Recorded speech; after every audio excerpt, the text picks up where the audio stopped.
আসসালামু আলাইকুম। আমার সকল বিদেশি ভাইদেরকে, যে কোনো দেশের সকল বিদেশি ভাইদের দৃষ্টি আকর্ষণ করতেছি, আমি সর্বপ্রথম আপনাদের সবার কাছে ক্ষমা প্রার্থী এবং ক্ষমা চেয়ে নিতেছি।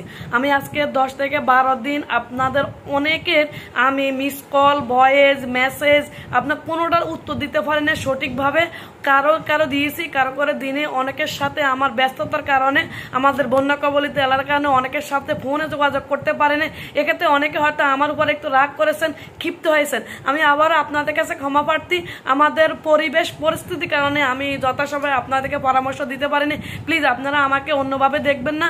আপনারা আমাকে যেভাবে সাপোর্ট করছেন, যেভাবে ভালোবাসা দিয়েছেন, যেভাবে আপনারা আমার থেকে পরামর্শ নিয়েছেন, ঠিক আগের মতন আবারও পাবেন। আমরা নিয়মিত এখন চেম্বার করা শুরু করতেছি এবং আমার মেসেঞ্জার, হোয়াটসঅ্যাপ এবং ইমো সবগুলোই কিন্তু এখন থেকে আপনাদেরকে আমি পরামর্শ দেওয়ার চেষ্টা করব। সবাই আমার সাথে থাকুন, সবাই পেজ ফলো করতে থাকেন, ভিডিও দেখতে থাকেন। আপনাদের যার যে সমস্যাগুলো আছে এগুলো আবারও একটু ভয়েসের মাধ্যমে বা মেসেজের মাধ্যমে আপনারা আমার কাছে পাঠান। আমি ইনশাল্লাহ আপনাদেরকে পরামর্শ দেব।